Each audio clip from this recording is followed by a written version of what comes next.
Not everyone realizes that they're in survival mode. And I am so excited about this video today because I have always spoke to my best friend about me being in survival mode, and I've always described it as the sky falling and just feeling like a million things were going on and I could never get them done, and really all I was doing was worrying about everything else. And so that never resonated with her. So today in this video, I really want to go into detail about what survival mode can look like for different people. It isn't the same. So for me, survival mode really did look like the sky was constantly falling. Like all I could do was worry about all the things I needed to get done and haven't done, and I need to do this and I need to do that, and I haven't done this, and all of it felt just overwhelming. My nervous system was constantly shot, and I mean it made a difference in how I showed up with my family. Whenever my mom would call to talk to me on the phone, I'd be like, "What, Mom? What do you need?" And if my kids came up to me and I was in the middle of just spiraling in my head, I would be like, "What? Like, what do you..." I was actually honestly pretty mean to my kids looking back on it, and just I could doom scroll though. I could doom scroll and watch all these self-help things and think like, "Oh, tomorrow I'm gonna do this," and I doom scroll all the things. And then at night I would lay down and cry about how much I did not get done and how I just wasted my whole entire day. Basically, literally every single day, it just felt like it was just building up more and more and more, and eventually I just drowned in it, honestly. But for other people, they may not be as depressed, or maybe they're more functionally depressed than others, and that doesn't register for them. So what it can look like if you're not, if you don't feel like the sky is falling constantly, survival mode can also look like rushing through your jobs, ready to get to the next task.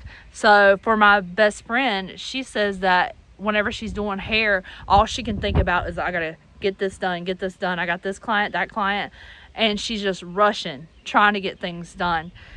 So for her, survival mode showed up like that. Survival mode can also show up as anything that really elevates your nervous system and makes things seem urgent, when in all reality, it's not urgent at all. In all reality, all you have to do is just breathe in, breathe out, and calm your nervous system. Pick something small. Okay, let's start here. If you are feeling like you have 1,000 things to get done, here's what I suggest doing.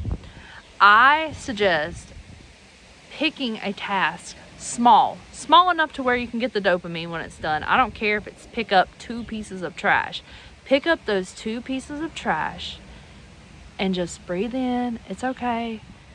And then feel that excitement of you did it. And I promise you'll do a little bit something else, even if it only takes 15 seconds, just do something, because doing something is better than not doing anything at all.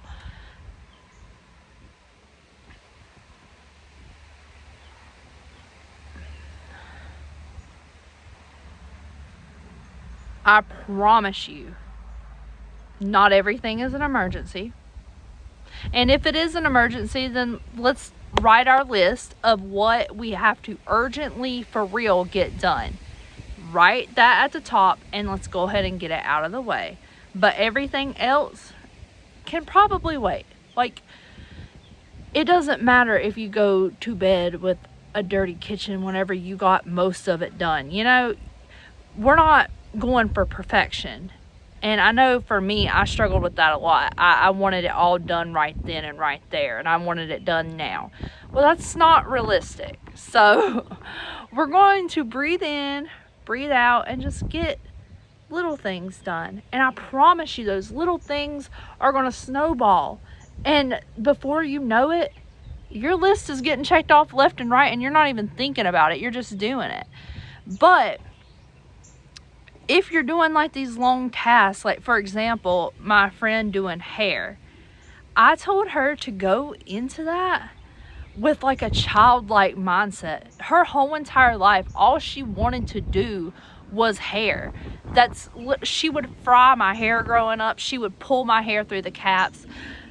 Little her would be freaked out right now if they saw her salon, if they saw her expensive shears, if they saw the type of clientele she does. Like, little her would be amazed. And going into your job with that kind of mindset will change everything for you in the best ways. You will literally be in the zone, getting your things done, and just be excited about it. Bring that little kid enthusiasm to everything you do.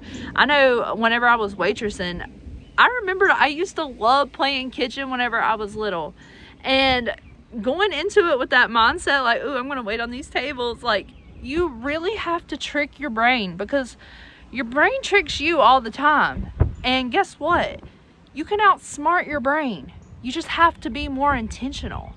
And I think that's what a lot of people aren't realizing. Like, things aren't as hard as your brain is tricking you to make them see.